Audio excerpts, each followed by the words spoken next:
Hey guys, tonight we slip quietly back through the centuries into a damp thatch-roofed cottage, the faint scent of boiling turnips clinging to the rafters. A low fire crackles beneath an iron pot, and outside the village rooster screams at nothing, because even poultry have stress in medieval times. You're here, you're female, and the world around you is already deciding how difficult your life is going to be. You're born face first into a world of dirt, drafty churches, and superstition thick enough to smear on toast. And unlike your brothers, nobody cheers at your arrival. There's no warm blanket, no lullaby, just your mother, pale and weak, looking half relieved you didn't die on the way out. Statistically, she probably did this a dozen times. Not all the babies made it. Not all of them were wanted. But you're here now, squalling in a cradle made of straw and wishful thinking. So, before you get comfortable, take a moment to like the video and subscribe, but only if you genuinely enjoy what I do here. And let me know in the comments where you're watching from and what time it is, because it's always midnight somewhere. Now, dim the lights, maybe turn on a fan for that soft background hum, and let's ease into tonight's journey together. You probably won't survive this century, just to be clear. In fact, your odds as a female infant are even worse than you think. Infant mortality is high across the board between disease, malnutrition, and random animal attacks. But baby girls get less food, less care, and fewer prayers. You're more likely to be accidentally dropped in a river or forgotten beside a cold hearth if your family already has too many daughters. Harsh, absolutely, but resources are tight.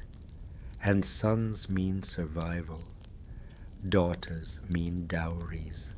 Historians still argue whether female infanticide was widespread or just a convenient rumor. But either way, people sure acted like you were a financial inconvenience wrapped in a blanket. You grow. Of course. Not fast. There's never quite enough milk. And what you do get is often watered down or shared with the family piglet. You're always just a little bit sick, coughy in the winter, rashy in the summer, and faintly crusty around the eyes year-round. Still, you make it to age 3. Big milestone. You can toddle around in a dress made from someone's old tunic, and you figured out not to chew on rat tails. Progress. Meanwhile, your mother is already pregnant again, probably twice. The idea of spacing children doesn't really exist when birth control involves dried toad skins or prayer beads. So your presence is tolerated, even fondly, as long as you stay out of the fire and don't cry too loudly during Mass. The house you live in. It's one room. Maybe 2 if your father is lucky enough to rent from a slightly wealthier peasant. The floor is packed dirt, the ceiling leaks, and your bed is a pile of straw that doubles as a bathroom during winter nights. Everyone sleeps in one space, parents, kids, chickens, and that goat your father won in a bet and keeps forgetting to feed. At night, you fall asleep listening to wind howl through the chinks in the wall. And sometimes wolves howl back.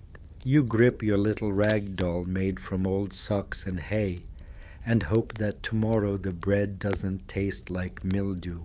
Your first concept of safety is simple. Stay near your mother, avoid the older boys, and never go outside when the priest is angry. Your family tells stories about what happens to naughty girls. The forest takes them, the fae steal them, the baker turns them into pies, depending on who's telling the story and how much mead they've had. Still, you're curious. You toddle into the garden one day and nearly get stepped on by an ox cart. Another time, your cousin dares you to pet the mean goose, and you spend 3 days with your eyes swollen shut and your pride in tatters. Your chores begin early.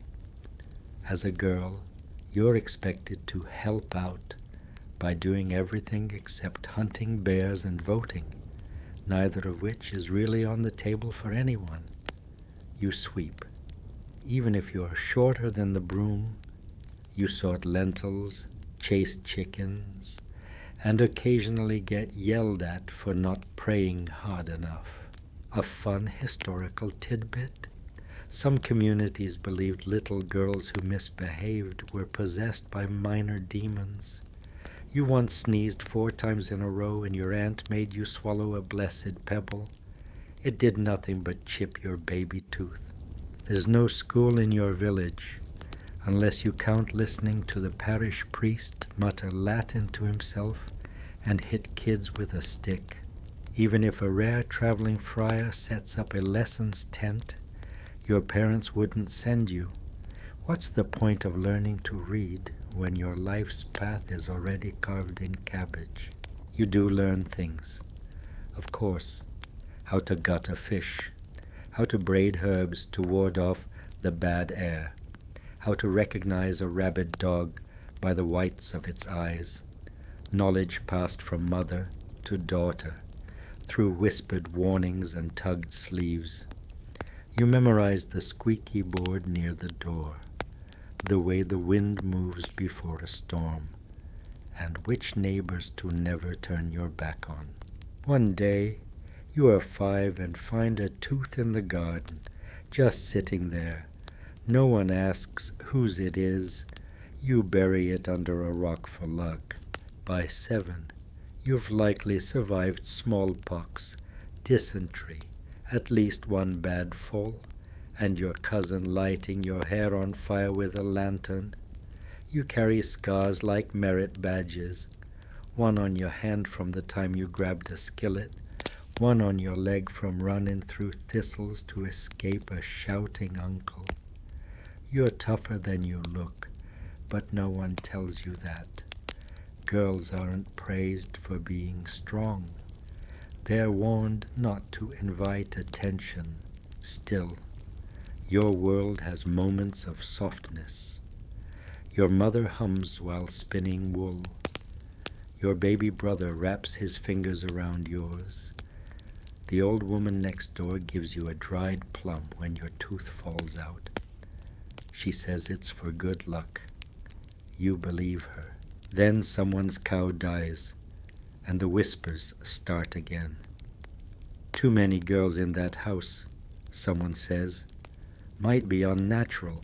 Your mother crosses herself 3 times and keeps you indoors for a week. You don't understand, but you do as you're told. That's what keeps girls safe. Being quiet, being small, and knowing when to vanish. Even then, safety is never guaranteed. One night, you wake to screaming, a man's voice, then silence. The next morning, there's blood by the well, and your mother won't let you drink from it. You go thirsty until it rains, and you grow. Slowly, carefully, with dirt under your nails and warnings in your ears. You're just a girl in the Middle Ages, unremarkable, unnoticed, and wildly, quietly alive.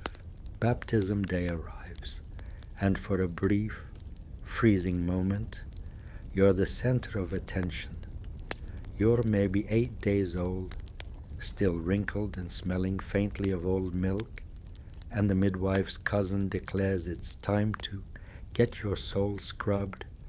You're wrapped in a cloth that was probably used to dry a dog last week, and you're marched, carried to the local church, which mostly resembles a stone barn with ambition.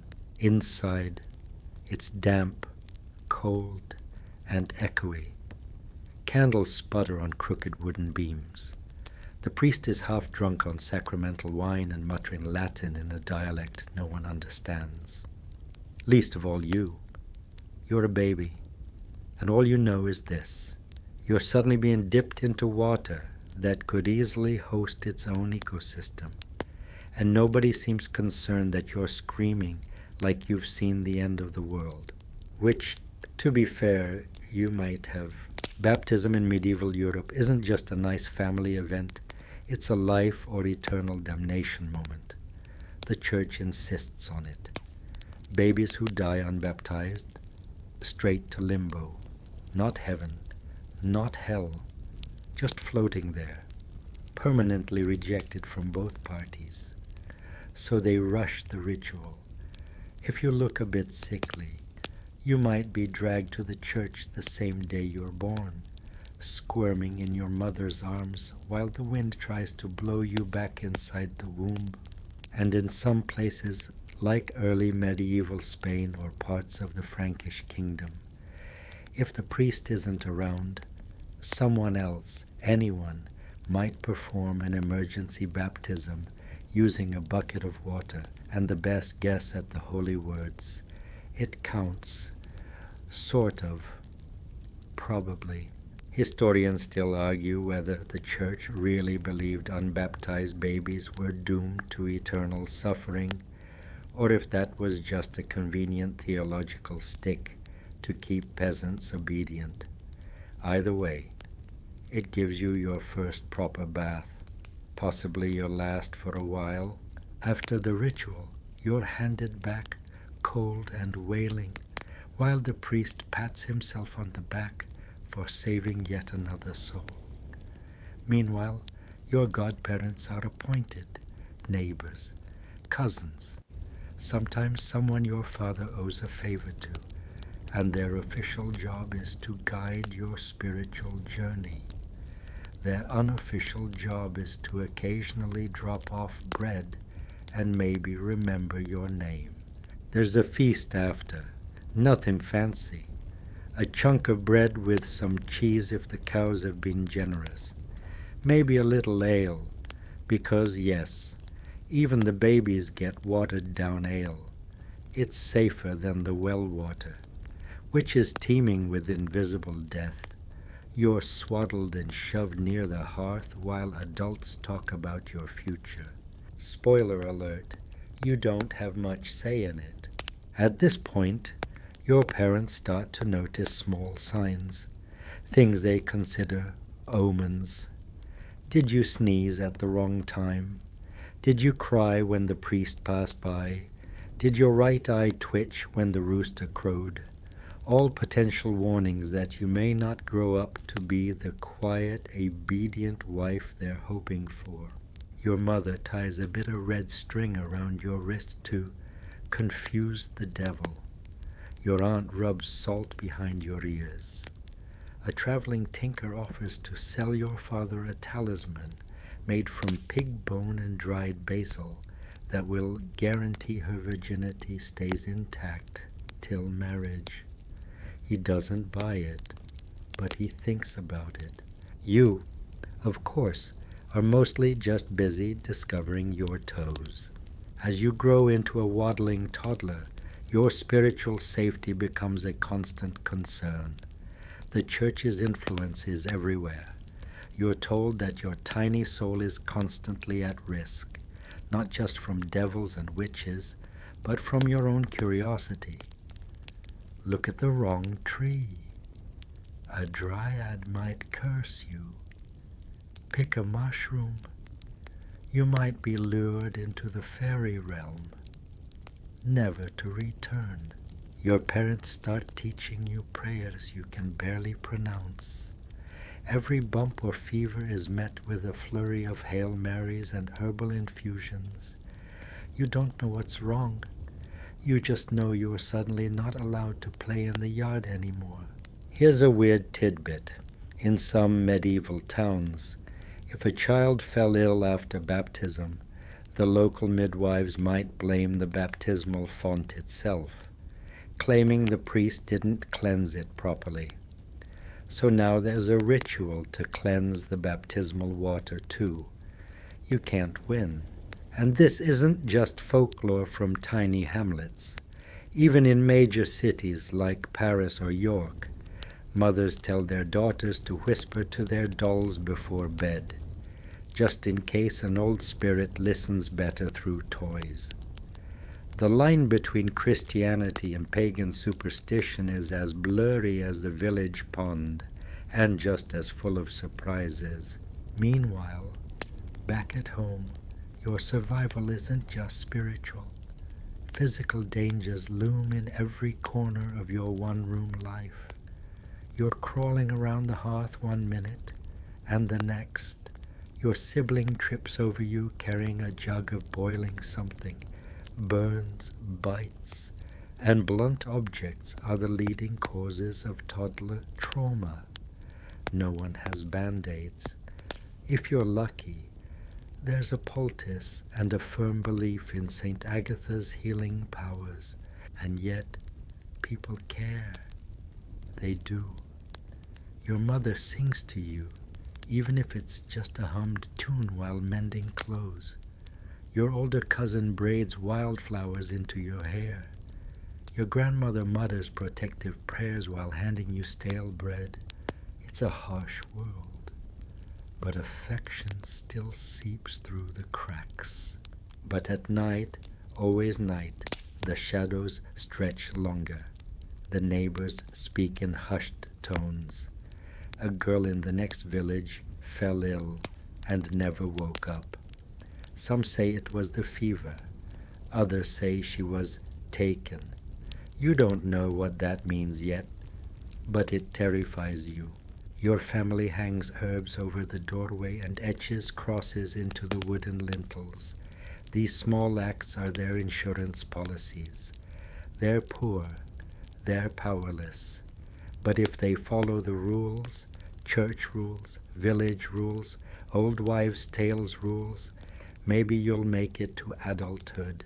Maybe, by the time you're 4, you've been baptized, blessed, cursed by accident at least twice, and had your soul metaphorically weighed by half the town. You haven't even learned to read, and yet your spiritual resume is already filling up.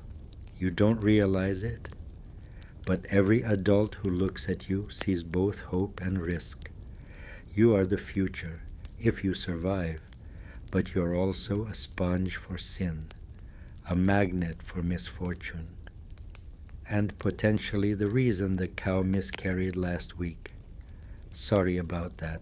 Still, you go to sleep at night under a thin wool blanket, surrounded by the sleepy murmurs of family, the pop of settling firewood, and the steady rhythm of wind against the shutters. Outside, the world is dangerous, but inside, for now, you're warm. Even if nobody's quite sure your soul is 100% clean, by the time you're 7, the village expects a lot from you, mainly that you stop being a child.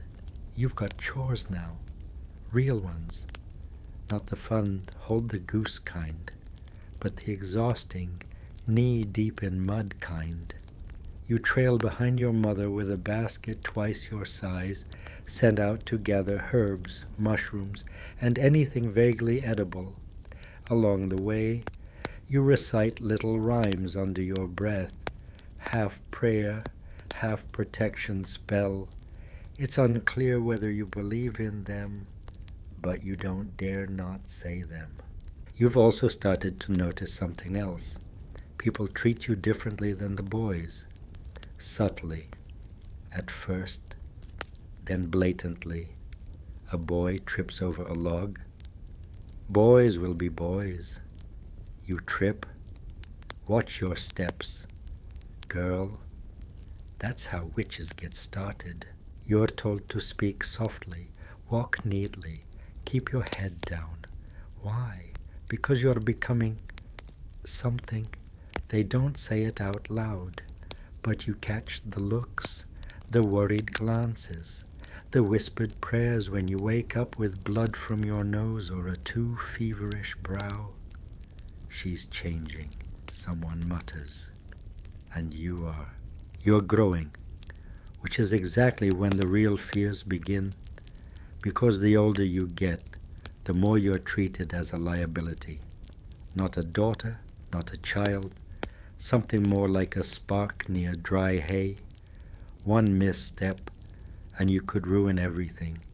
The animals might die, the well might turn sour, a neighbor's baby might cry for 3 nights straight, and guess whose fault that would be? Yours, always yours.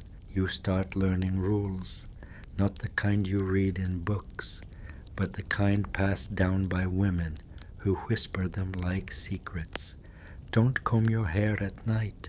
Don't look at your reflection in still water. Don't sing lullabies outside after sunset. Don't accept gifts from strange women. And never, never eat bread offered by someone who doesn't blink. You probably won't understand the meaning behind these things, but you obey, because not obeying means danger. It means exposure. It means someone might accuse you of being touched. And no, that's not a compliment. One time, a chicken wanders into your yard, lays an egg, and then immediately dies. You're blamed, not outright, just a sideways glance, a tightened jaw. A priest who makes a point of blessing your house the next morning with far more holy water than seems strictly necessary. You stand in the corner, wet hair dripping, wondering how you became a walking curse. Historians still argue whether these folk superstitions were more about controlling young girls or genuinely believed as protection against the unknown. But to you, there's no difference. Whether it's theology or tradition, you're the one who has to live under its shadow. You visit church more often now, not out of personal devotion. You're 7. Your biggest ambition is to catch a toad, but because your parents insist. Every sermon is a performance of fear. The priest rants about Eve, about temptation, about how women must guard their virtue, lest the devil himself come calling.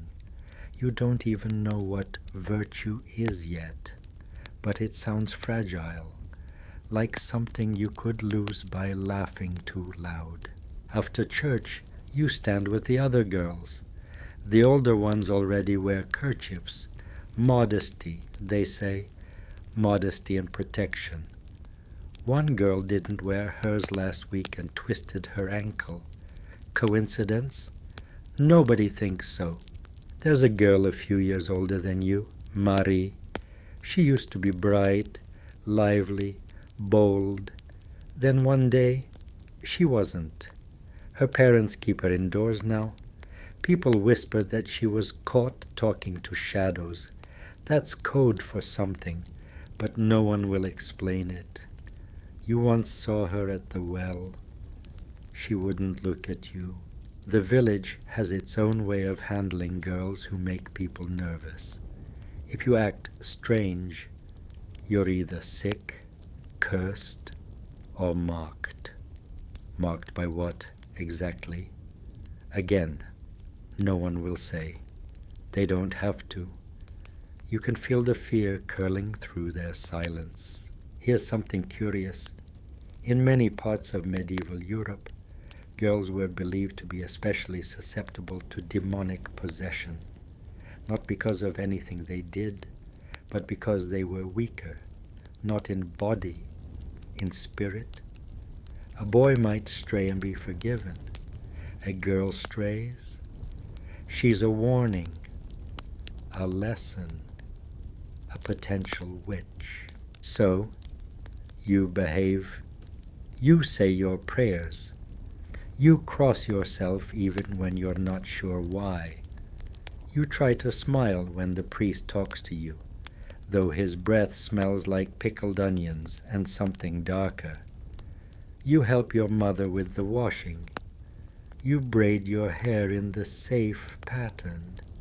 You act like you don't notice how the boys are allowed to roam while you're told to stay close. At night, you lie on the hard straw mat and wonder, is it something I did or something I am? By now, you've also noticed a shift in how women around you interact. They no longer speak freely when you enter a room. Conversations stop. They look at each other, then at you, and then away. They're waiting for something, watching for signs. You're still a child, technically, but everyone's on edge. The wise woman in the next village says she can predict which girls will grow up safely. She looks at palms, pokes a dried frog, mutters over an egg yolk. She once said your line was stormy. You haven't slept right since. You're not even 10, and already everything is about fear. Fear of the woods, fear of your body, fear of God, fear of becoming something you didn't choose. Sometimes you dream of escape, of running away to live in the forest, eating berries and befriending foxes, but then you remember the story of the girl who tried that last summer. She wasn't found until spring, and even then, only her shoes. They were lined up neatly by a stone circle, as if she'd stepped out of them and into air. No one talks about her anymore. You carry these stories with you like stones in your apron pocket. They weigh you down, but you can't let go. Everyone says that knowledge is protection. But what if the knowledge itself is what's cursed? Still, you walk the line carefully, quietly, always watching. Because you're a girl now, and in the medieval world, being a girl is like walking through a foggy moor at dusk with a lantern that's always about to go out. You're 10 now, that cursed double-digit milestone. People start looking at you differently, like you've crossed some invisible line. You didn't feel it happen. There was no trumpet, no transformation, but apparently you've stepped into a new category. Marriageable, soon. You can't even write your own name yet, but that doesn't matter. What matters is your hips, your posture, your silence, your potential. You hear the word whispered when women passed you at the market. She's got potential, not for learning, not for painting, not for travel, for bearing children. This is the part where staying safe starts to feel like a job, not an abstract thing, an actual job that you can fail at. And the punishment for failure? Well, you've heard the stories. You've seen the way people look at girls who fall short. You remember Emma, just a few years older than you. One day she was helping spin wool in the common room, and the next, she was gone, sent to a convent, they said. She needed discipline. But the way the midwife muttered and crossed herself told a different story. Emma had let something happen. The lesson was clear. Even if it's not your fault, it's still your fault. From this point forward, every adult interaction becomes a dance of rules and danger. You're told not to be alone with any man, even a cousin, but if you scream or run when someone tries to talk to you, you're being rude. You're told to be modest, but not so modest that people think you're strange. You must never seem flirtatious, But smile, always, and no eye contact, except when you're supposed to. It's like navigating a maze where all the walls are made of fire, and someone keeps moving the exit. Historians still debate whether this double standard was more cultural than religious, or whether they were so fused it didn't matter. But you, standing barefoot in a cold stone chapel, don't have time to worry about theory. You have time to survive. Your clothing becomes a battlefield. Your mother starts wrapping you tighter in the mornings, thicker shifts, higher collars, even when it's hot enough to faint. You ask why. She just says, we don't need people talking. About what, exactly? She doesn't explain. She just pulls the laces a little tighter. You become hyper-aware of your body, even though you wish you didn't have to. Your shoulders, your back, your chest, all of it, now subject to scrutiny. You learn to hunch, to fold inward, to make yourself smaller, less visible, like prey trying not to rustle the grass. You envy the boys, shirtless and sunburnt, wrestling in the field. They're allowed to exist without consequence. One evening, while you fetch water, an older man, one of the shepherds, winks at you. Just a wink, but it plants a pit in your stomach. You tell your aunt, and she hushes you. Don't be dramatic. You stop fetching water alone after that. Here's a strange detail you've picked up from the gossiping weavers. Some people think a girl's gaze can cause sickness. Not the devil's gaze, yours. If a man falls ill and you happen to look at him that week, congratulations, you're the culprit, a walking jinx. So now your eyes are dangerous too. You overhear women talking about moon cycles and the curse. The tone is hushed, grim. Your friend Greta says her sister bled for the first time and was slapped across the face by her mother. Apparently, it's tradition, a warning. You're a woman now, the mother said, like it was a threat. Greta doesn't understand what's happening. Neither do you. But you both start carrying extra cloth in your satchels, just in case. You don't really know what for. You just know that one morning you might wake up wrong, and then things will change. You also start to notice how stories change meaning. The fairy tales you grew up with, the ones about brave girls in forests, now come with added commentary.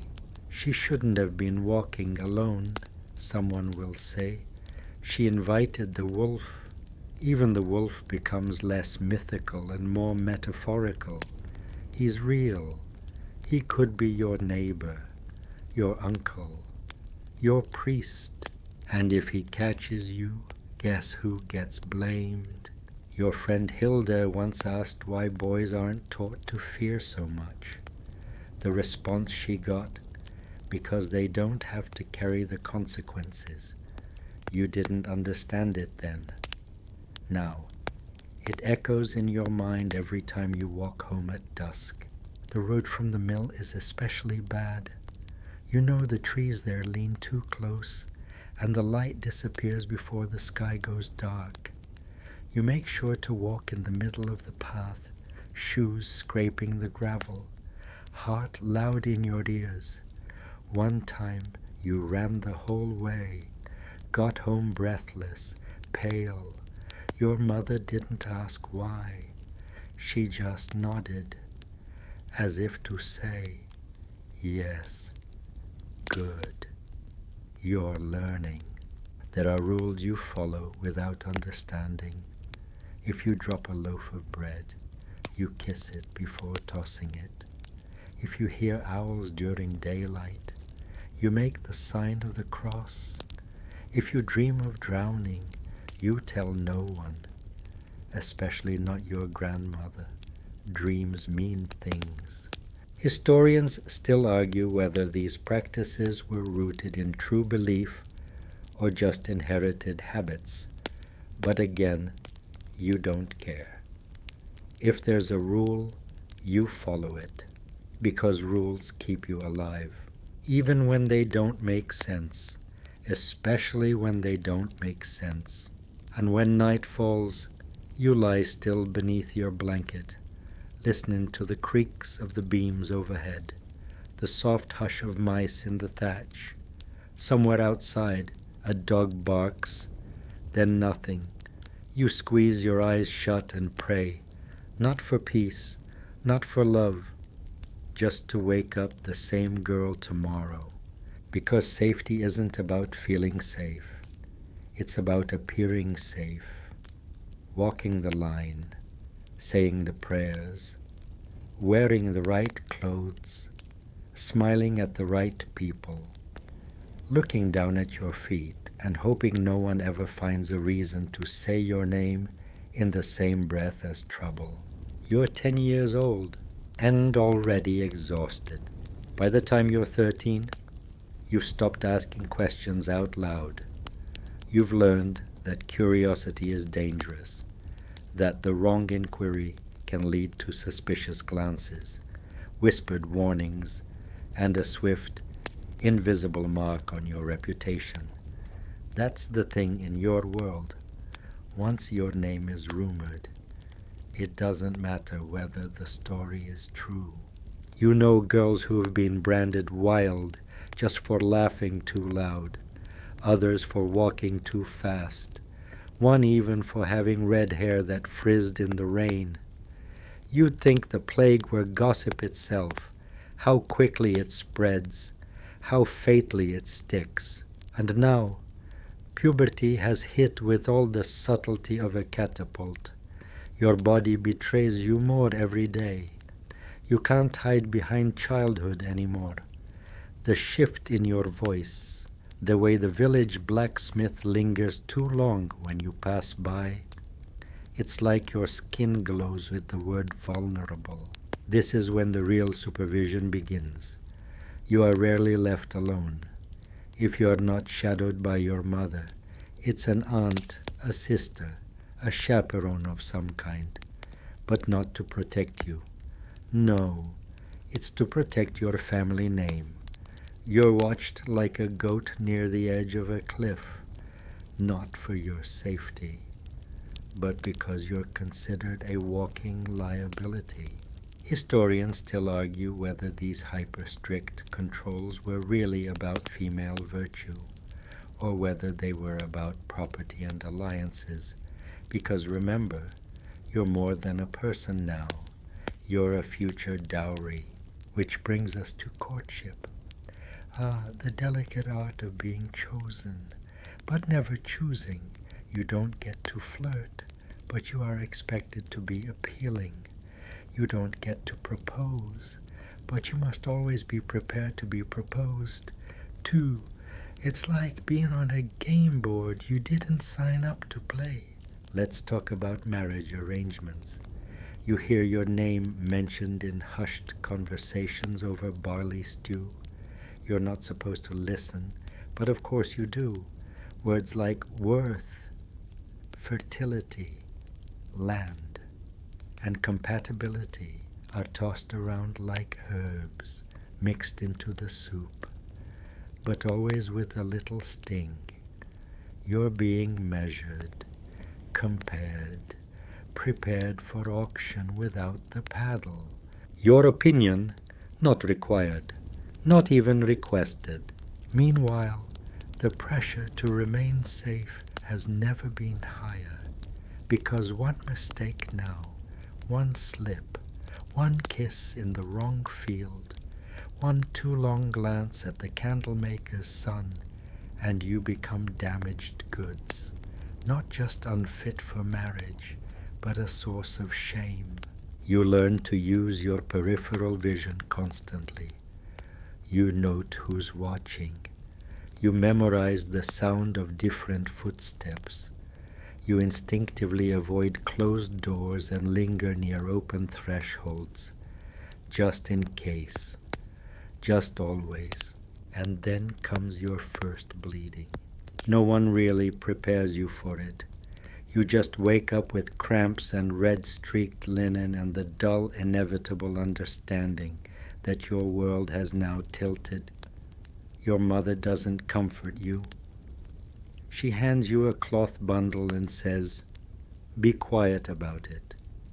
And that's the closest thing to an initiation ceremony you'll get. You become aware of your cycle in the same way sailors track the moon, like it's a weather system that could sink you, because bleeding means fertility, and fertility means risk.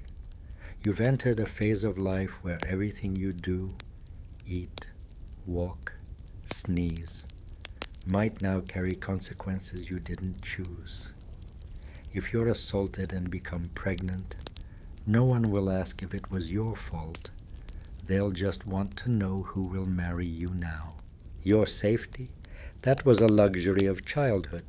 Your new job is management of your body, of your silence, of your narrative.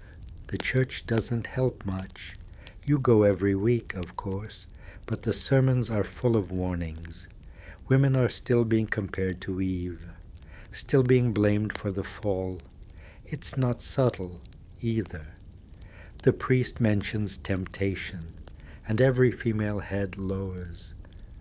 You lower yours too, even though you're not sure what you're guilty of. And don't forget confessions. There, you're taught to search your conscience for sins you didn't even know you had. Did you think about someone the wrong way? Were you proud of your hair today? Did you speak too confidently? These might all be sins. Best to confess them, just in case. Your male cousins, they skip confession sometimes. No one seems too concerned. One fringe belief you overhear from an old herbalist.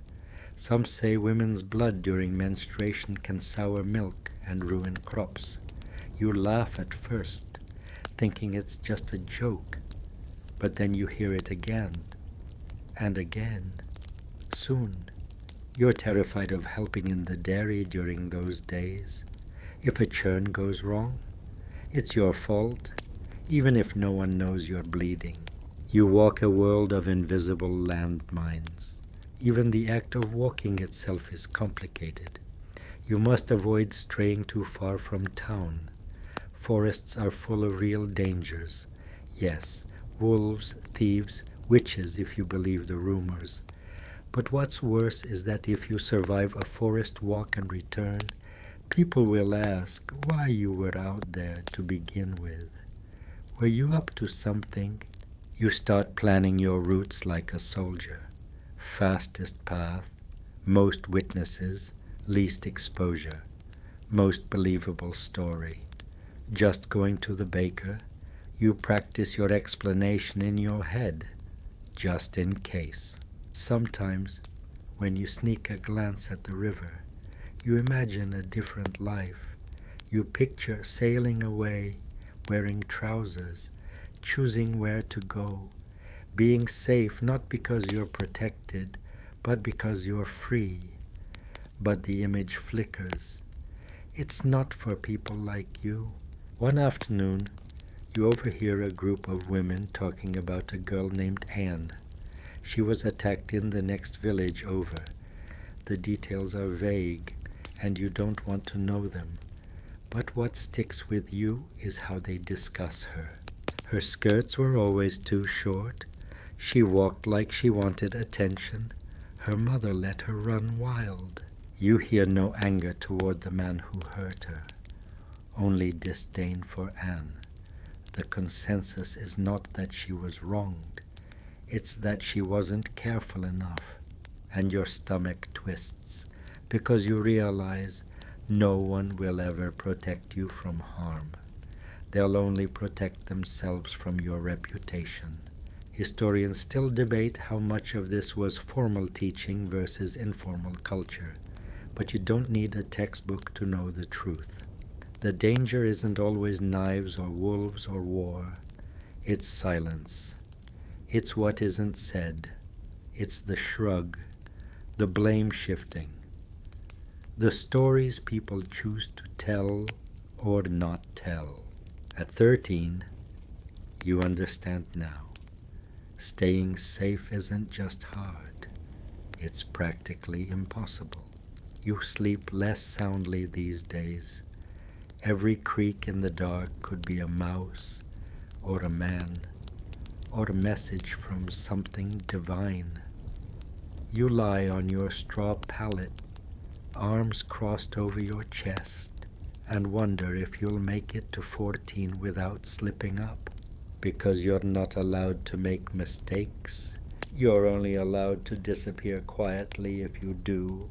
At 14, your world tightens even more, like a noose you can't see but feel pulling harder every day.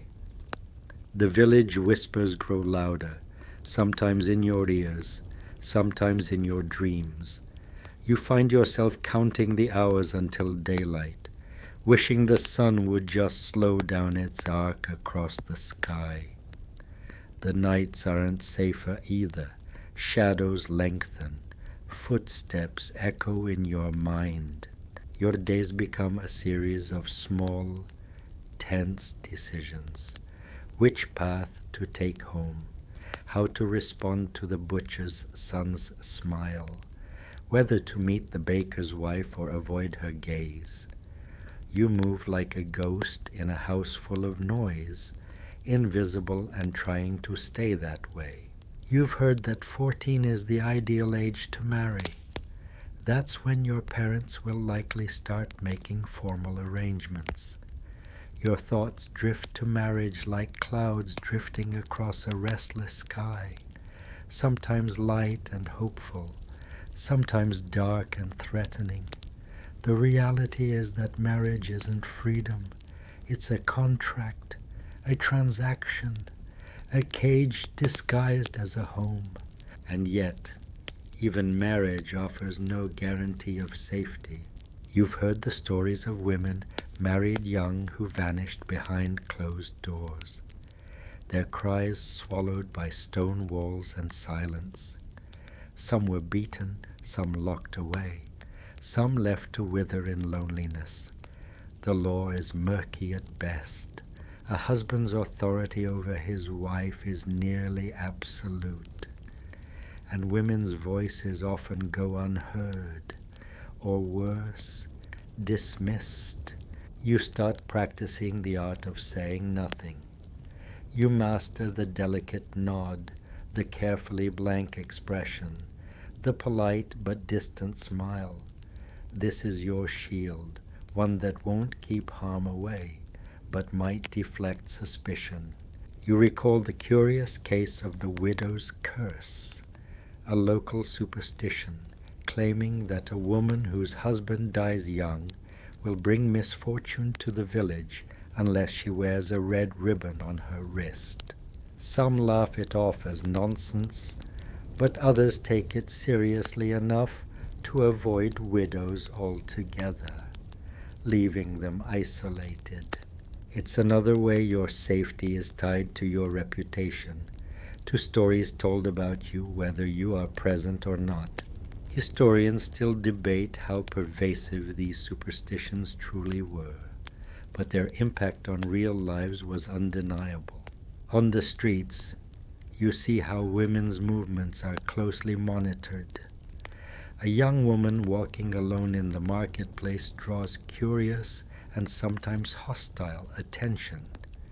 You learn to carry a basket or a bundle, to appear busy and harmless. You avoid meeting strangers' eyes. You avoid lingering in one place too long. You discover the subtle art of safe speech, carefully choosing words that won't provoke gossip or judgment. For example, talking openly about your menstrual cycle is taboo. Instead, you use coded phrases or avoid the subject entirely. One day, while helping your mother at the well, you overhear a conversation about the touch. It's said that some men have the power to curse women simply by touching them, causing illness or misfortune.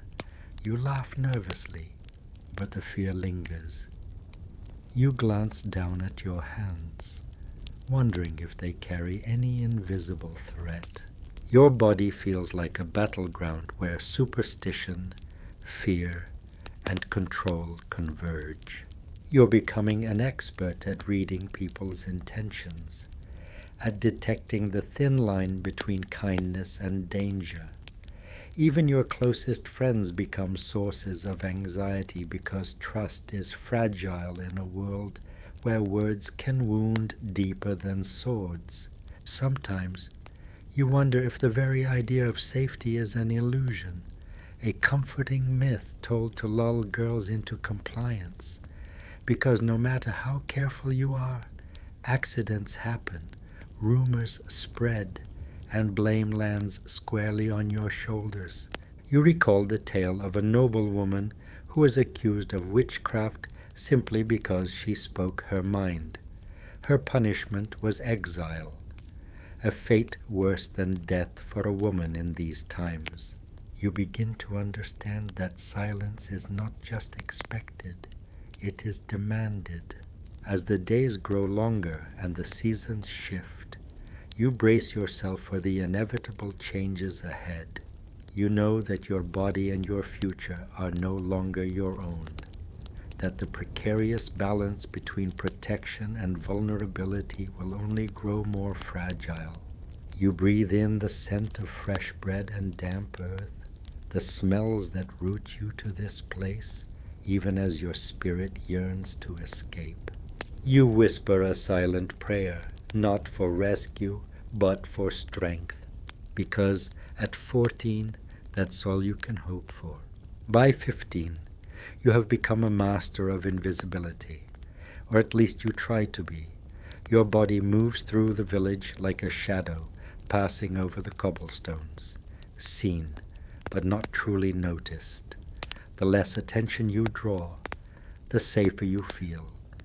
And yet, paradoxically, the more invisible you become, the more rumors swirl like smoke around you. You're not just a girl anymore. You're a symbol, a cautionary tale, a prize, a target. The marketplace remains one of the most dangerous places. Not because of bandits or thieves, those are known threats with swords and daggers, but because of eyes that linger too long, comments that float just beneath the surface, and the invisible barbs of gossip. You've heard a strange tale from an old midwife about a cloak of invisibility made from a spider's silk that could protect women from harm. It's almost certainly nonsense, but the idea comforts you, even if just a little. You clutch your shawl tighter around your shoulders as you move through the stalls, imagining the silk threads wrapping you in safety. Historians still argue whether such protective charms were common or merely hopeful folklore. Your thoughts turn often to the church, that imposing stone building where prayers and warnings mingle. You attend Mass regularly, though the sermons rarely offer comfort.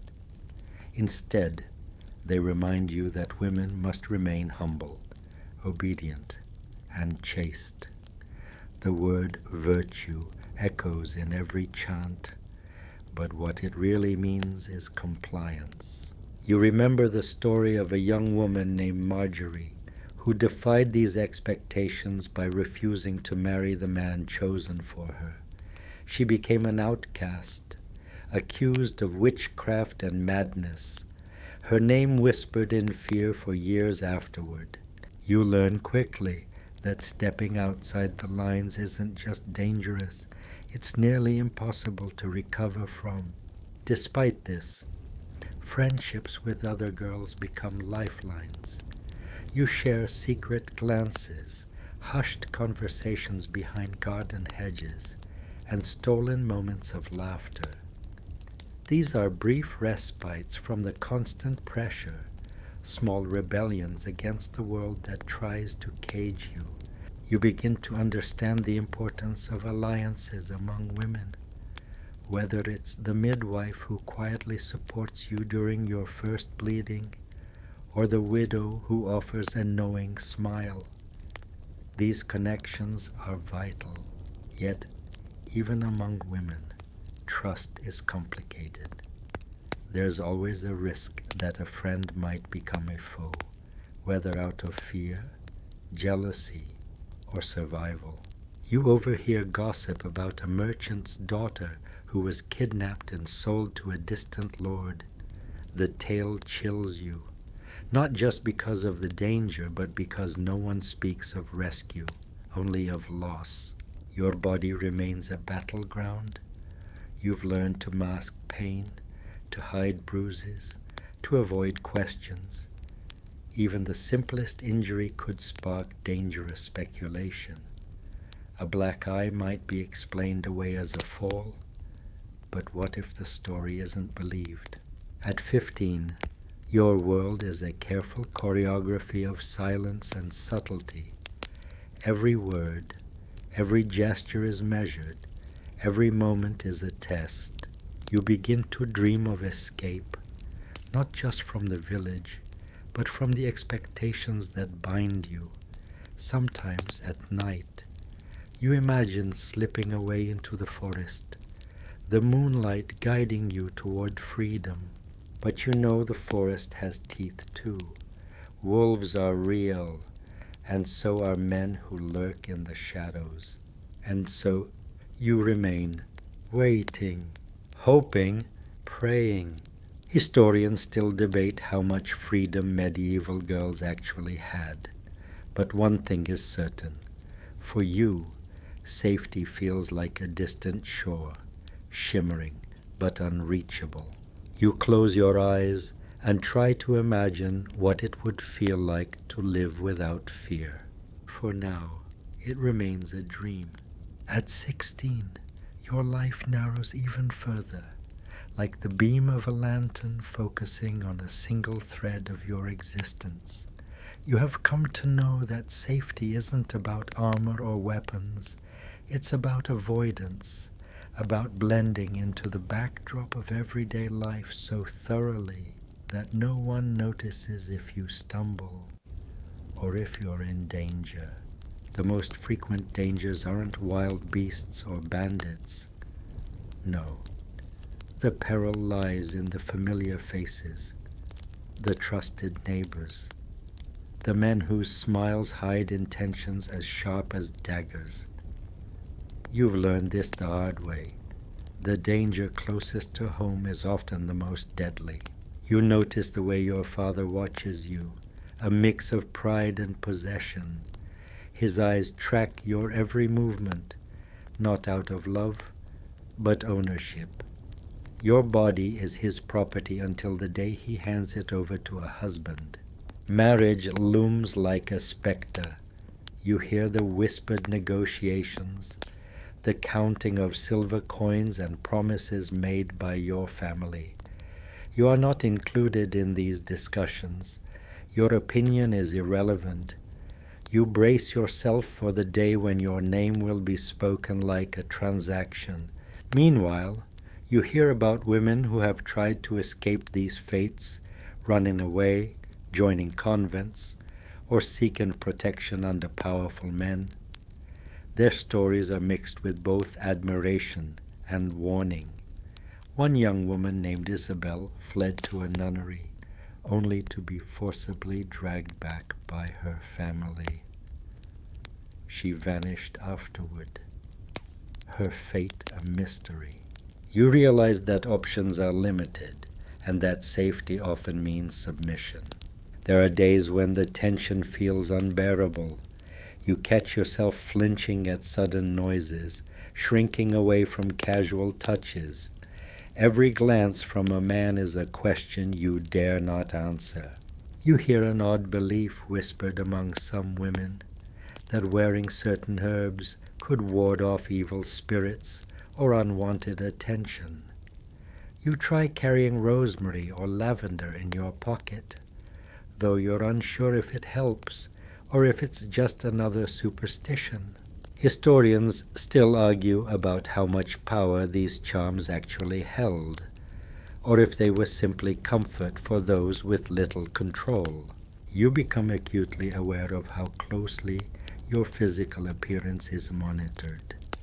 You're told to dress modestly, to cover your hair, to avoid bright colors that might attract notice.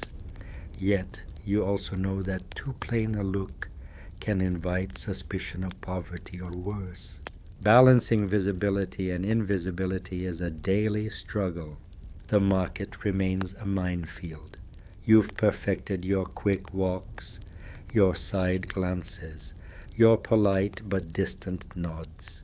You carry your basket so that your hands are full, making you less vulnerable. But sometimes, even with all your precautions, you feel the weight of eyes following you longer than they should. You wonder what stories those eyes tell themselves. One day, you overhear a conversation about the evil eye, a curse believed to cause illness or misfortune simply by envy or malice. Women are said to be both victims and wielders of this power. The idea unsettles you. Who can you trust when curses might be cast by the very people you call friends? Your daily life is a dance on a razor's edge between caution and fear, between obedience and quiet rebellion. You learn to hide your desires, to bury your hopes deep where no one can find them. At night, you sometimes imagine a world where you can walk freely, speak boldly, and sleep without fear, but dawn always brings the harsh reality back, with its rules and dangers.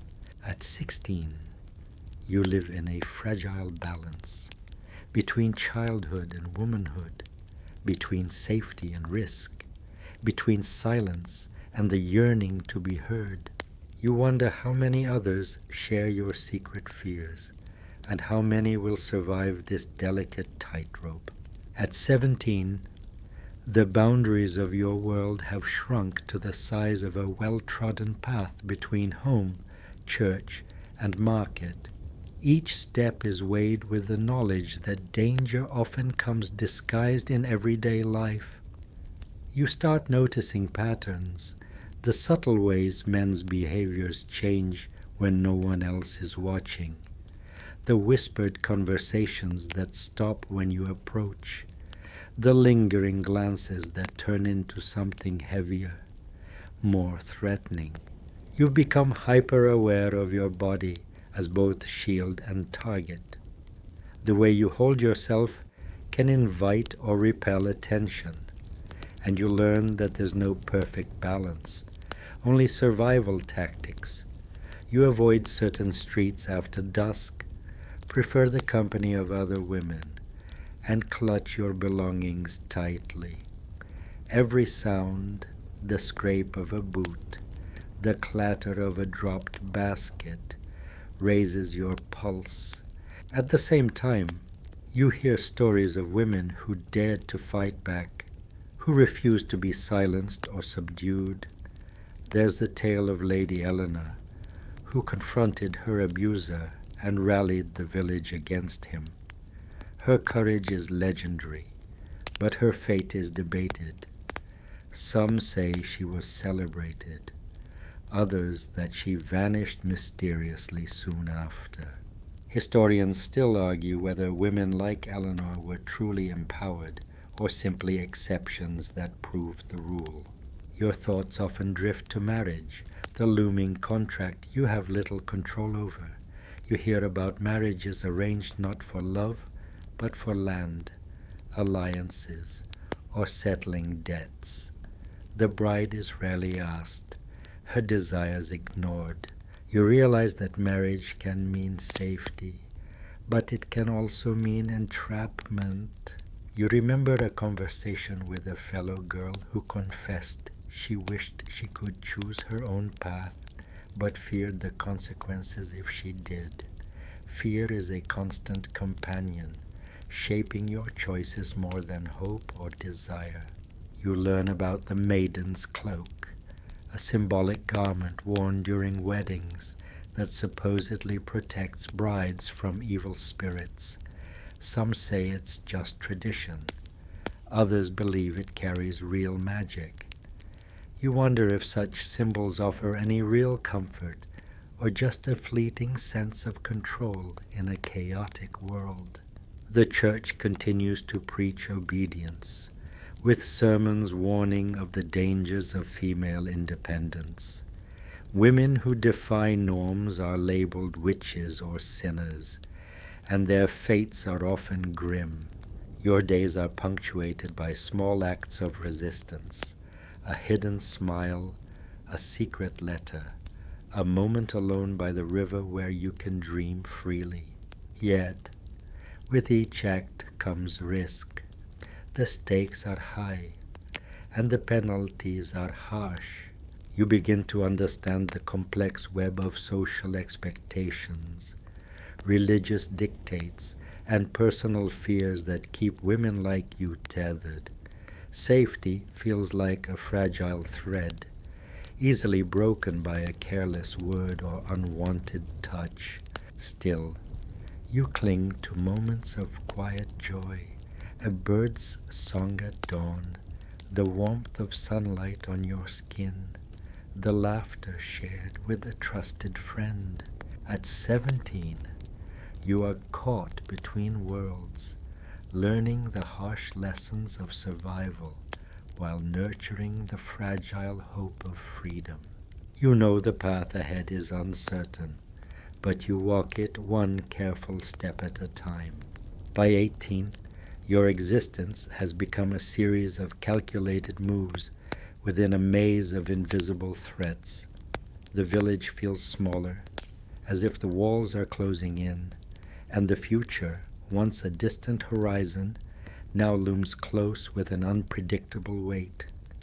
You're expected to step into your role as a wife, a caretaker, a silent bearer of burdens. But the transition isn't seamless. It's riddled with anxiety, uncertainty, and the ever-present threat of harm. You remember the curious case of Lady Blanche, a noblewoman famed for her wit and defiance. She managed to negotiate her own marriage terms, a rare privilege that set tongues wagging. Yet, despite her status, whispers persisted about her mysterious illnesses. Some suggested they were curses. Others claimed they were stress-induced. This blend of admiration and suspicion reveals how fragile a woman's agency was. No matter her rank, historians still debate the extent to which noble women could exercise real power versus being confined by expectations and superstition. You've learned that survival often means mastering the art of discretion, knowing when to speak, when to nod, when to disappear into the background. The village gossip is like a creeping vine. It strangles those who aren't careful. Your body feels both weapon and prison. You've heard stories of women who suffered abuse in their marriages, their voices unheard by law or church. The legal system is skewed heavily toward men, and women's complaints often fall on deaf ears or invite further suspicion. At the same time, you encounter odd remedies and protections. The hircine ointment, made from goat's fat and herbs, is said to ward off evil spirits and protect women from unwanted advances. Whether it works or not, many swear by it, smearing it quietly before venturing out. Your clothes are more than fabric. They are signals. You wear modesty like armor, but sometimes it feels like a shroud. Covering your hair, layering thick skirts, and avoiding bright colors are all part of this unspoken code. You notice how the market shifts subtly as you pass. Conversations pause. Eyes flicker away. You are both visible and invisible, a paradox you live daily. There are days when fear transforms into quiet rage. You think about the limited choices, the stolen freedoms, the unspoken rules that govern your life. You remember the tale of a woman who escaped her abusive husband by fleeing to a convent, only to be forcibly dragged back.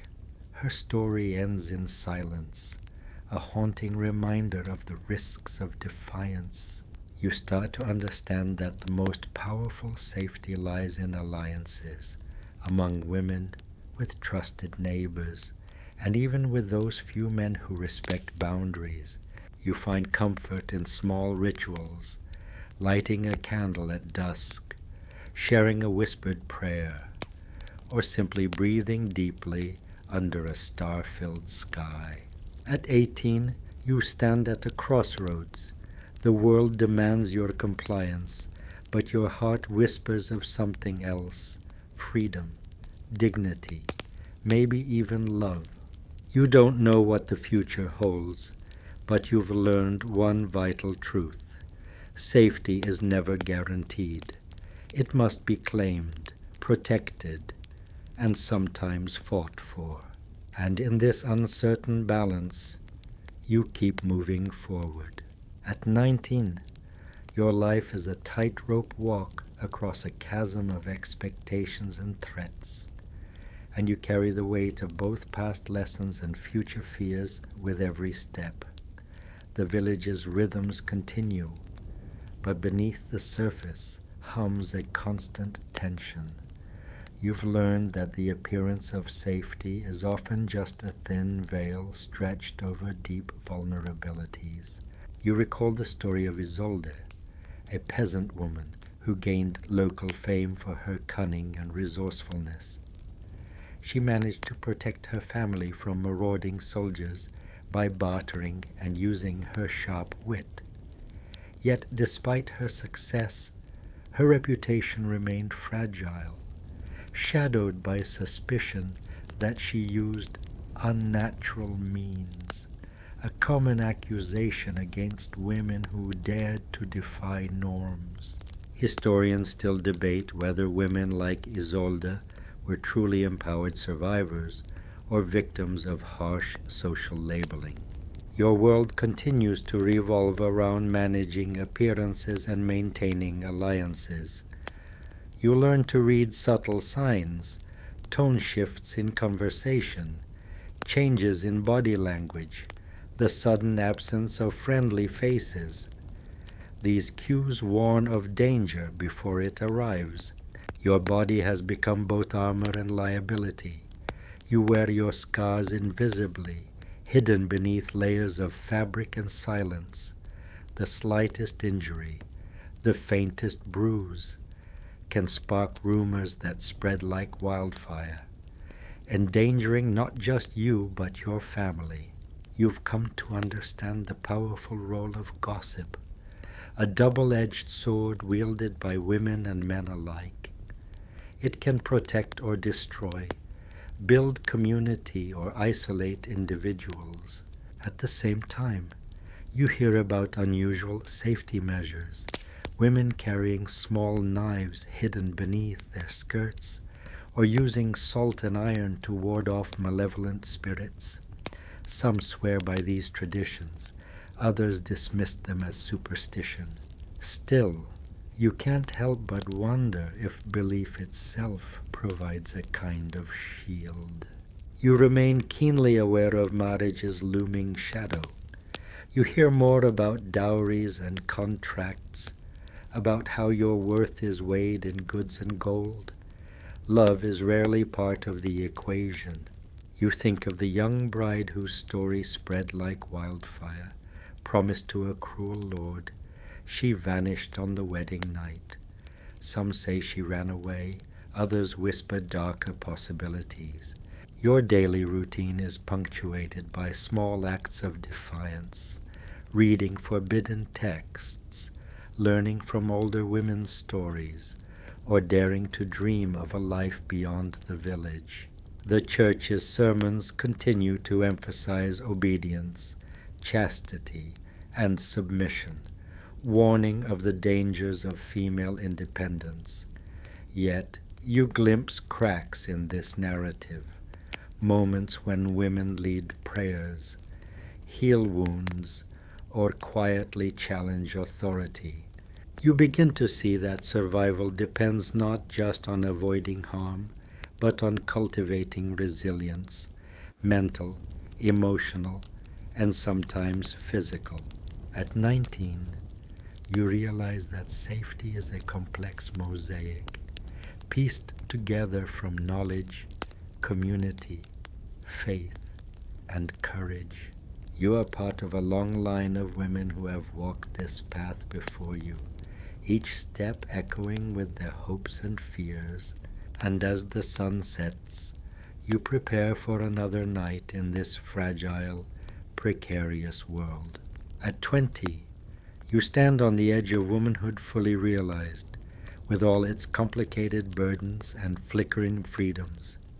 You've become a master of navigating the labyrinth of social expectations, a skill both necessary and exhausting. The village, once a place of childhood wonder, now feels more like a stage where every glance and gesture is scrutinized. You recall the story of Marjorie, a woman who challenged the boundaries of her time by openly questioning the Church and advocating for women's rights. Her boldness earned her both followers and enemies, leading to trials that are still talked about in hushed tones.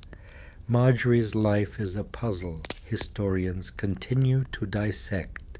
Was she a visionary ahead of her time, or a reckless troublemaker? Historians still argue whether women like Marjorie could truly change their societies, or if they were quickly silenced. You understand that safety is rarely absolute. It is negotiated daily through careful choices, whom to trust, where to go, what to say. Your senses are finely tuned. A sudden silence in a crowd or a glance from a stranger can set your heart racing. You've also learned that the Church plays a paradoxical role. On one hand, it enforces strict rules that limit your autonomy. On the other, it can offer sanctuary and a community of women bound by shared faith and protection. You've heard of women who sought refuge in convents, finding both spiritual solace and physical safety. Yet, entering a convent is also a form of confinement, trading one set of restrictions for another. The white veil worn by nuns symbolizes purity and protection, but for many women, it's also a symbol of sacrifice and loss of worldly freedom. Your clothing remains a delicate negotiation. Wearing bright colors can attract unwanted attention, but blandness can signal poverty or low status, making you vulnerable in different ways. You carry with you small charms, lockets, amulets, herbs, passed down through generations. These objects may be superstition, but they provide comfort, a sense of control in an unpredictable world. You continue to hear tales of women using cunning and knowledge to protect themselves and their families. Secret herbal remedies, coded language, and covert alliances. At the same time, dangers persist. Abuse, legal injustice, social ostracism, the threat of accusations, especially of witchcraft, looms large. You know that survival depends on community. Women share stories, warnings, and support, forming networks that offer strength amid vulnerability. At 20, you live in a world where safety is a fragile, shifting balance, maintained by wisdom, caution, and a fierce will to endure. And even as the village sleeps, you keep your eyes open, ready for whatever the night might bring.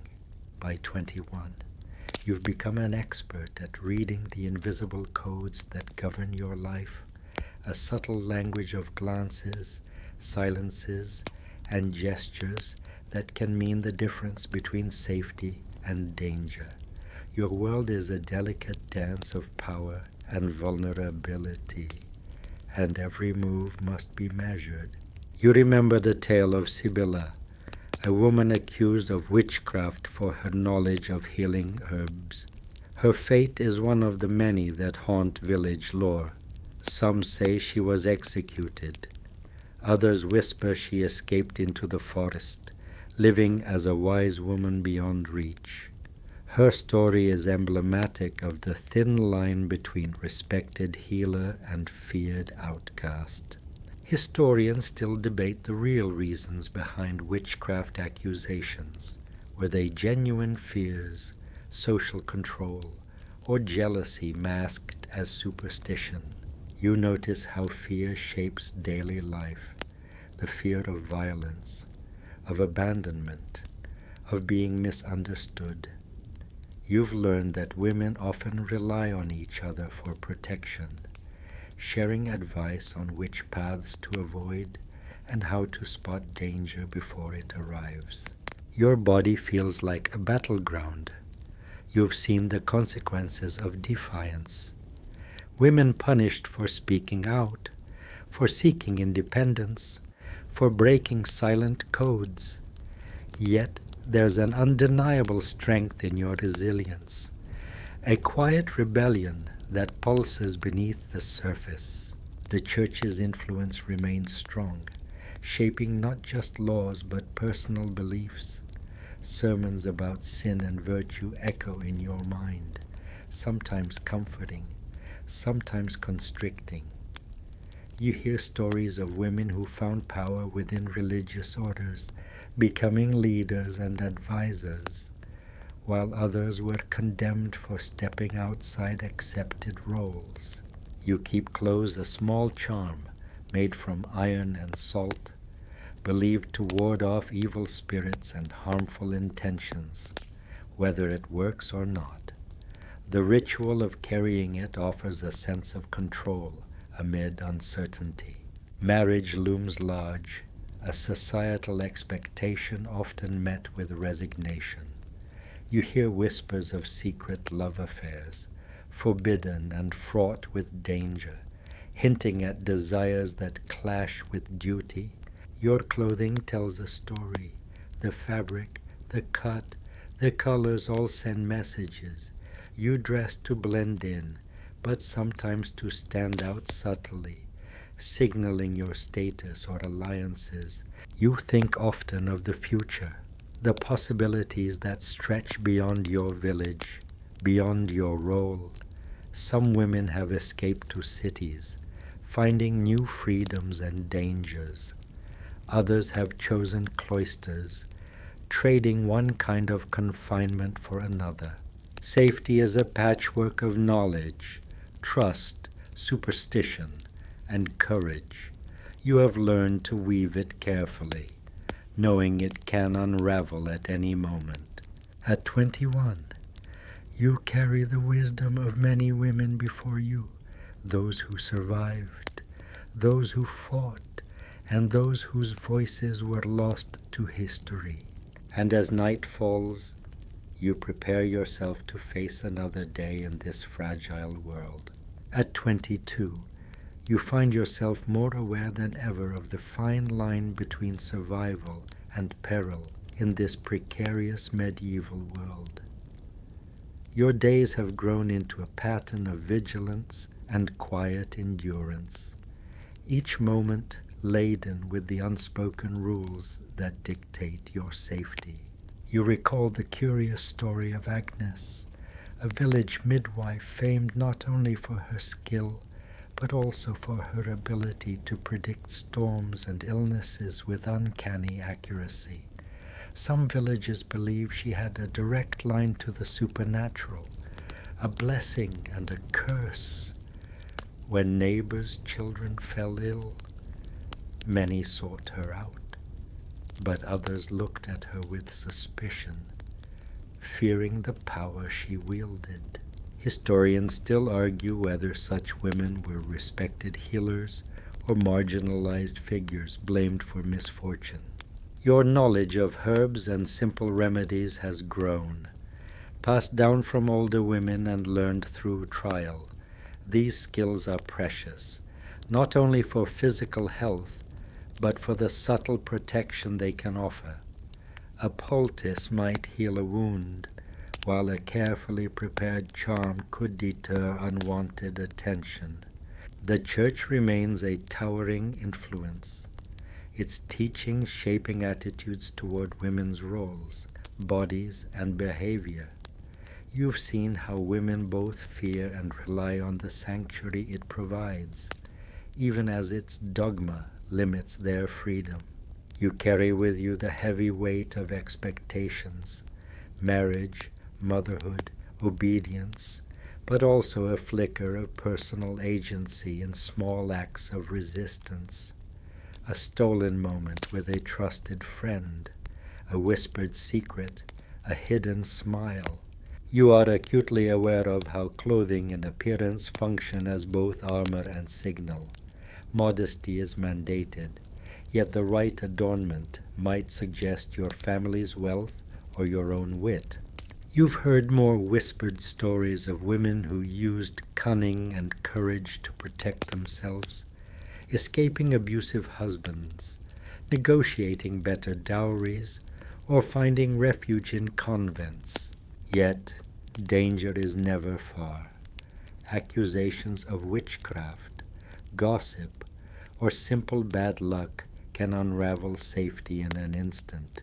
You understand that survival in this world is as much about mental and emotional strength as physical protection. You guard your thoughts as carefully as your body. The future remains uncertain, but you hold on to the hope that each generation will carve out more space for women's voices and choices. At 22, you walk the narrow path between history and legend, safety and risk, silence and strength, and as the night deepens, you prepare to rest, knowing tomorrow will bring its own challenges. At 23, you begin to see the subtle shifts stirring beneath the surface of your world, quiet changes in the roles and perceptions of women, small cracks in the walls that have confined you for so long. Yet, these glimpses of progress are shadowed by persistent dangers and entrenched customs. You recall the story of Eleanor, a woman who managed to inherit her family's lands by outmaneuvering male relatives through clever legal maneuvers and strategic marriages. Her case became a beacon of hope for some and a source of scandal for others, revealing the complexities of property rights for women in medieval society. Historians still debate how much real power women like Eleanor wielded versus the limitations imposed by patriarchal law. Your days are filled with a blend of old traditions and new challenges.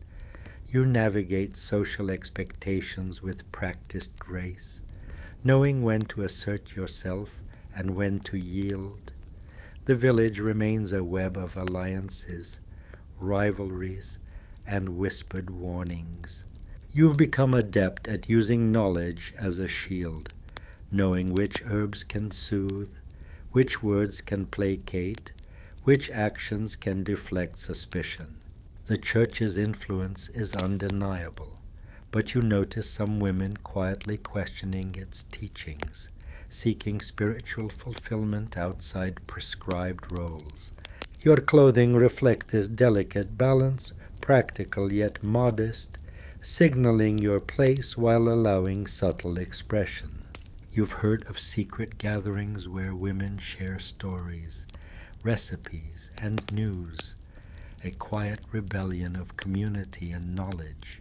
Danger is still a shadow that follows you, the risk of violence, the threat of legal injustice, the possibility of being labeled troublesome or worse.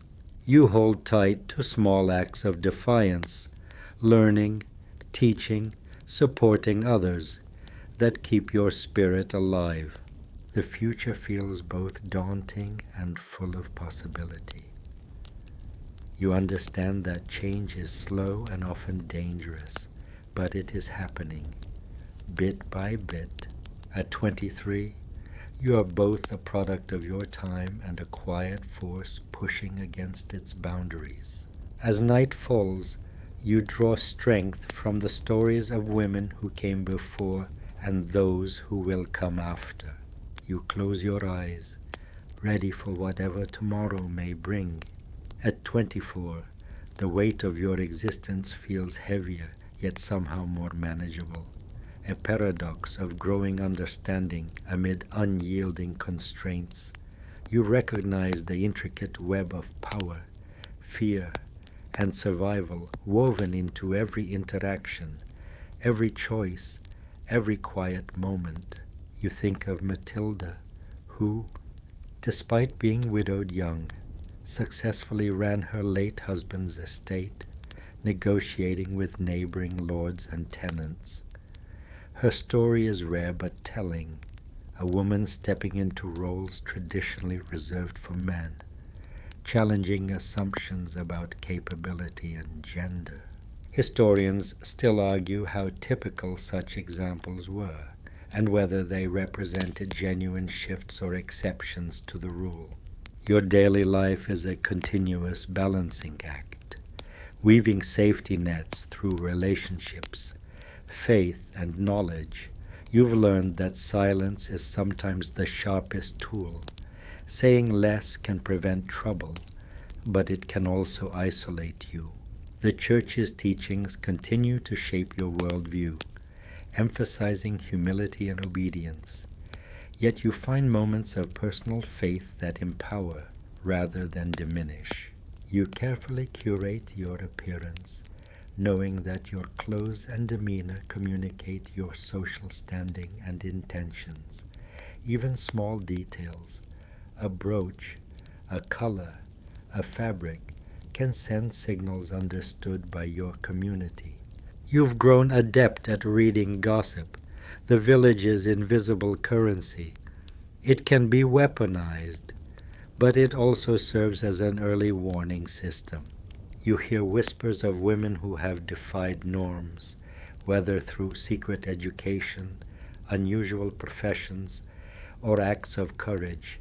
Their stories inspire, but also serve as cautionary tales.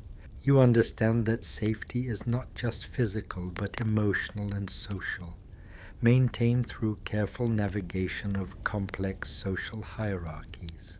You hold tight to small freedoms, moments of laughter, shared confidences, quiet rebellions that sustain your spirit. At 24, you carry a deep, sometimes weary, wisdom about your place in the world and the fragile safety it affords. And as night draws in, you prepare to rest, knowing that tomorrow will bring new challenges and, perhaps, new hope. At 25, you stand at a crossroads where youthful hope meets the realities of a life shaped by constraints and dangers you've come to know too well. You've learned that staying safe is a constant negotiation between visibility and invisibility, compliance and resistance. You recall the legend of Isabeau, a woman who used her wit and charm to navigate the treacherous politics of court, gaining influence and protection in a world dominated by men. Her story blurs the line between empowerment and manipulation, raising questions about the true cost of survival. Historians still debate whether women like Isabeau wielded genuine power or were merely pawns in larger games. Your daily existence is a series of calculated moves, whom to trust, when to speak, what risks to take, Safety feels like a fragile bubble, easily burst by a wrong word or glance. The Church's voice remains a constant presence, its moral codes shaping your behavior and your community's judgment. Yet, within these rigid confines, you find small pockets of spiritual agency, moments where faith and personal strength intersect. Your clothing and adornments are more than fabric and decoration. They are tools of communication, signaling your role, your intentions, your alliances.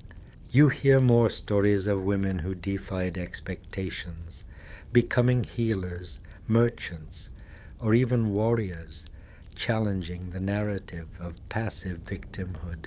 Danger, though, is never far. Accusations, violence, social exile loom like dark clouds. You understand that survival depends on alliances, family, friends, community, each relationship a thread in your safety net. You cherish small acts of autonomy, choosing your own words, managing your own affairs, preserving your own secrets. At 25, you balance hope and caution, strength and vulnerability, in a world that demands both. And as night falls, you find comfort in the quiet resilience that carries you forward. At 26, your experience sharpens your understanding that medieval life for women is a constant dance of shadows and light, where safety often depends on the ability to adapt and anticipate.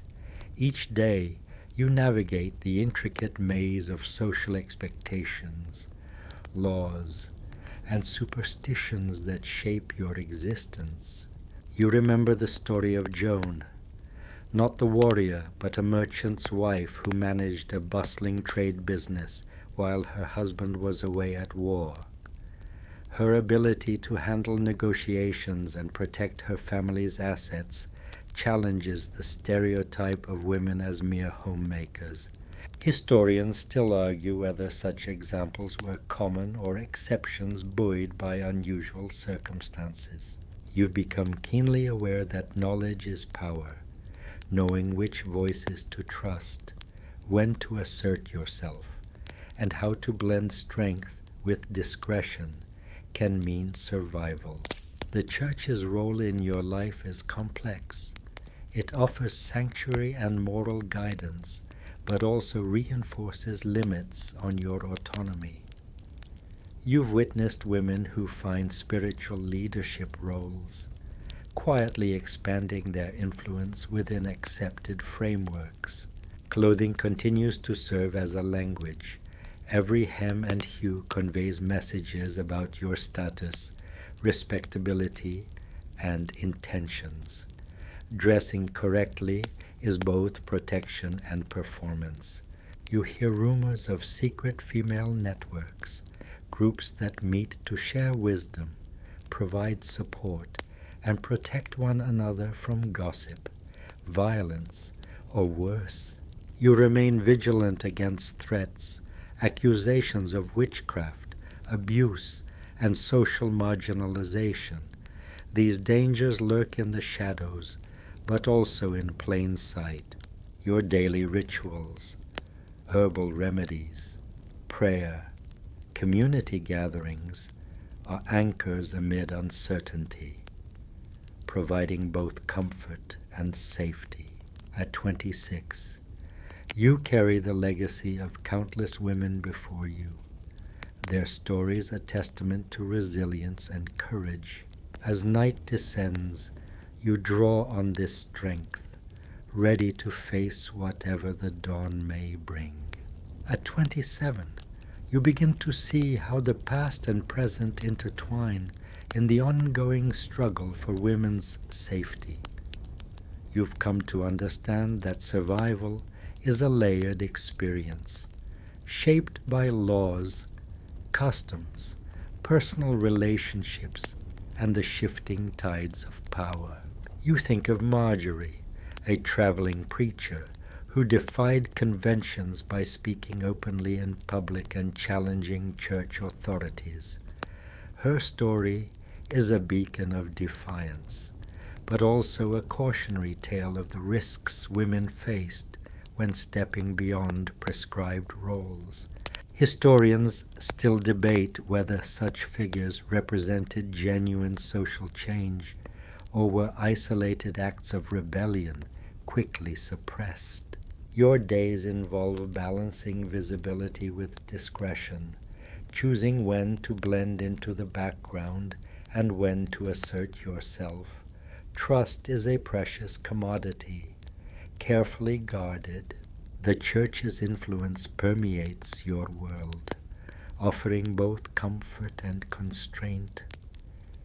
You've observed how some women use religious devotion to carve out spaces of autonomy and respect. Your attire remains a critical tool, communicating status, intent, and allegiance without words. You've mastered the subtle art of signaling safety and strength. Whispers of women who have survived against the odds inspire you, whether through wit, courage, or sheer endurance. Threats remain ever present: gossip, violence, legal vulnerability. Yet you've learned that community can be a shield as much as a source of danger. Daily practices, prayer, herbal knowledge, mutual support, help you maintain balance and safety. At 27, you hold a deep understanding of your precarious place in a world that rarely offers women full security. As night settles, you find solace in the enduring spirit of those who walked before you and those who will come after. At 28, your life is a tapestry woven with threads of caution, hope, and quiet rebellion.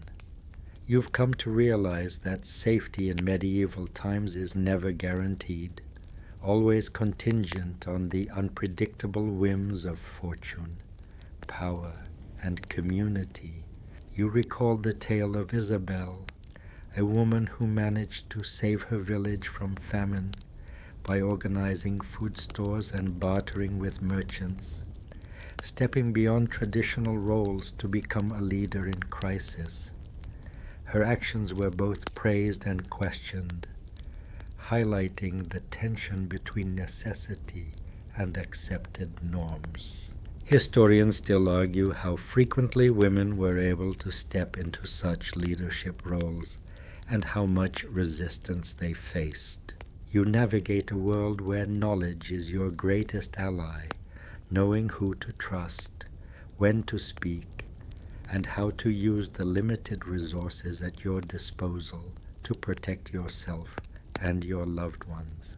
The Church remains a dominant force, shaping moral codes and social order. Yet you see flickers of spiritual resilience among women who find strength in faith, even when it clashes with societal expectations. Your clothing and behavior continue to be carefully calibrated signals, messages sent to both protect and assert your place in the social hierarchy. You hear stories of women who have defied conventions, quietly, boldly, or desperately, and you carry their lessons with you.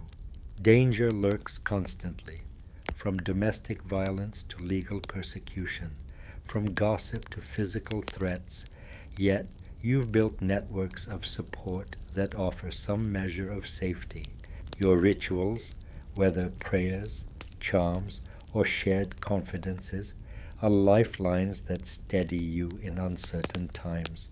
At 28, you embody the complex balance of vulnerability and strength that defines women's experience in medieval society.